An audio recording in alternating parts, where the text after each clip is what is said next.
Di awal tahun 2025, dan industri pelayaran dunia diramaikan dengan berita yang tidak terduga. Raksasa pelayaran Inggris, RF Ocean, baru saja mengumumkan kesepakatan besar dengan galangan kapal Tiongkok. Mereka menambahkan kapal tanker kimia berbahan bakar ganda metanol seberat 6.600 ton ke armada mereka. Namun, itu bukan berita besar yang benar-benar mengejutkan. Ini bukan pertama kalinya mereka bekerja sama dengan Tiongkok. Faktanya, selama setahun terakhir, RF Ocean diam-diam telah memesan 10 kapal buatan Tiongkok. 8 di antaranya adalah kapal tanker kimia baja tahan karat seberat 6.600 ton, dan 2 lainnya adalah kapal tanker kimia kelas 2 IMO seberat 18.500 ton. Media menjadi heboh. Mengapa perusahaan barat yang bermaksud ingin mengurangi pengaruh pada teknologi Tiongkok tiba-tiba bertaruh besar pada Tiongkok? Tidak bisakah mereka pergi ke Korea Selatan atau Jepang, pusat kekuatan tradisional pembuatan kapal? Apa yang istimewa dari kapal-kapal Tiongkok, dan mengapa semakin banyak perusahaan barat yang mengikutinya? Ini adalah kisah tentang bagaimana industri pembuatan kapal Tiongkok diam-diam bangkit untuk mendominasi dunia, dan mengapa barat tidak dapat meninggalkannya. Selama beberapa dekade, Korea Selatan dan Jepang adalah raja pembuatan kapal yang tak terbantahkan. Jika Anda menginginkan kapal canggih, Anda bisa pergi ke mereka. Namun pada awal tahun 2020, sesuatu berubah. Industri pembuatan kapal Korea Selatan, yang pernah menguasai lebih dari 70% pasar dunia, mulai goyah. Pada tahun 2024, mereka hanya mendapatkan pesanan untuk 250 kapal baru, dengan total 10,98 juta ton kotor, jauh dari masa kejayaan mereka. Jepang bernasib lebih buruk, dengan hanya 49 pesanan baru pada paruh pertama tahun 2024, pangsa pasar mereka anjlok hingga kurang dari 5%. Sementara itu, Tiongkok diam-diam menulis ulang aturan mainnya. Mulai tahun 2018, industri pembuatan kapal Tiongkok melejit ke kancah internasional. Mereka tidak hanya membangun kapal, mereka juga berinovasi. Dari pengangkut LNG besar generasi kelima pertama di dunia, hingga pengangkut bertenaga metanol cair terbesar, Tiongkok mendorong batasan kemampuan kapal.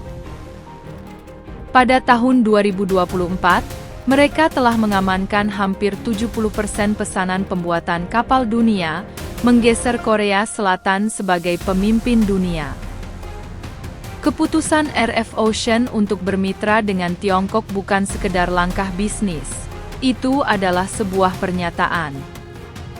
Perusahaan Inggris, yang dikenal karena fokusnya pada kapal bekas, telah menjajaki pembuatan kapal baru pada awal tahun 2024. Pesanan pertama mereka, 4 kapal tanker kimia baja tahan karat, bahan bakar ganda metanol seberat 6.600 ton dari galangan kapal Tiongkok. Pada akhir tahun, mereka telah menambahkan 3 kapal sejenis, ditambah 2 kapal tanker kimia kelas 2 IMO seberat 18.500 ton dengan harga 3,6 triliun rupiah. Namun, apa yang membuat kapal-kapal ini begitu istimewa? Pertama-tama, mereka cerdas. Dilengkapi dengan navigasi cerdas, sistem efisiensi energi, dan platform operasi kargo, kapal-kapal ini jauh lebih unggul dari pesaingnya.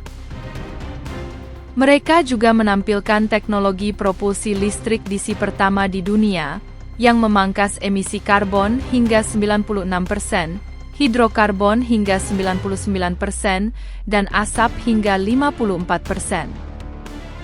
Di era di mana netralitas karbon menjadi kata kunci, kapal-kapal ini adalah mimpi yang menjadi kenyataan bagi perusahaan-perusahaan yang peduli lingkungan. Kapal tanker seberat 6.600 ton, khususnya, merupakan keajaiban teknik. Dengan panjang 113,6 meter dan lebar 17,6 meter, kapal ini dirancang untuk mengangkut bahan kimia berbahaya tanpa risiko kontaminasi. Lambung baja anti-karat dupleksnya sangat tahan korosi, dan sistem pendorong canggihnya memungkinkannya beroperasi dengan metanol, diesel, atau tenaga listrik. Singkatnya, itu adalah masa depan pengiriman, dan dibuat di Tiongkok. Kesepakatan RF Ocean memicu badai kritik. Media di seluruh barat menuduh Inggris mengkhianati sekutunya dengan memperdalam ketergantungannya pada Tiongkok. Namun tanggapan Inggris sangat lugas. Jika sekutu kami dapat membuat kapal seperti Tiongkok, kami akan membeli dari mereka, namun mereka tidak bisa. Dan mereka tidak sendirian. Yunani, tempat kelahiran pengiriman modern, juga telah beralih ke Tiongkok secara besar-besaran. Pemilik kapal Yunani memesan 267 kapal baru pada tahun 2024, dengan tonase bobot mati 26,6 juta ton, rekor tertinggi. Perusahaan seperti Diancom dan Cardiff melakukan pemesanan besar-besaran, dengan total hampir 46 triliun rupiah. Bahkan Mediterranean Shipping, pemilik kapal terbesar di dunia, ikut ambil bagian, memesan 74 kapal dari galangan kapal Cina. Jerman, Prancis, dan bahkan Kanada pun melakukan hal yang sama. Jerman menandatangani kesepakatan untuk 4 kapal berbahan bakar metanol berkapasitas 14.000 TEU. Sementara CMA CGM dari Prancis memesan 12 kapal kontainer berbahan bakar ganda metanol dan 4 kapal super besar bertenaga LNG. Seaspan dari Kanada, penyewa kapal kontainer independen terbesar di dunia, memesan 6 kapal LNG senilai 17 triliun rupiah dari Hudong Zonghua Shipbuilding di Cina.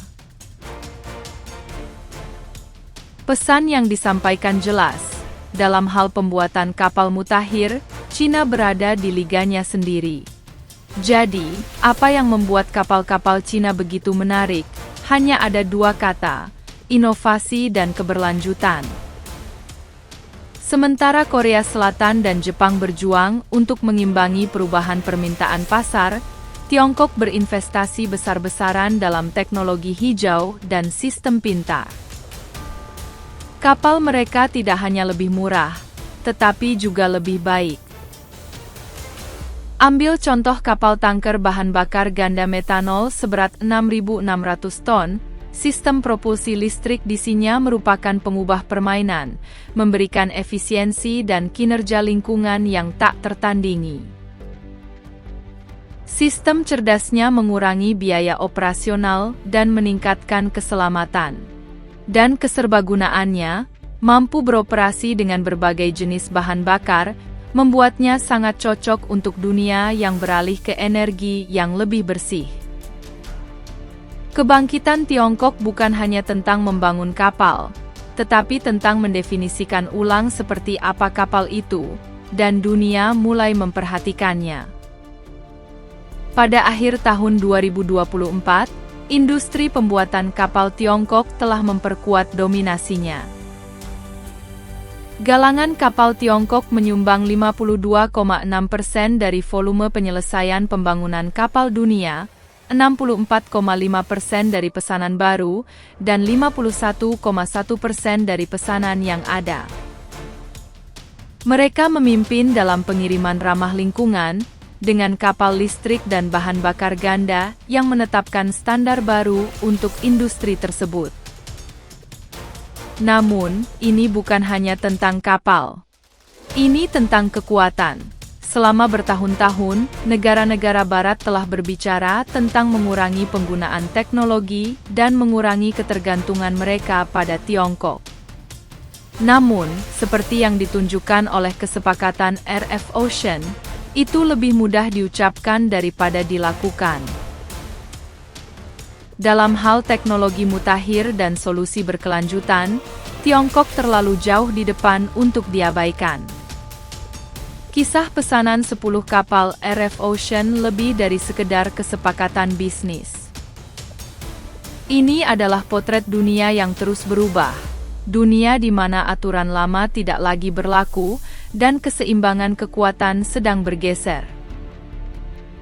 Dan karena semakin banyak perusahaan beralih ke Tiongkok untuk kebutuhan pengiriman mereka, satu hal yang jelas, masa depan perdagangan dunia sedang ditulis di galangan kapal Tiongkok.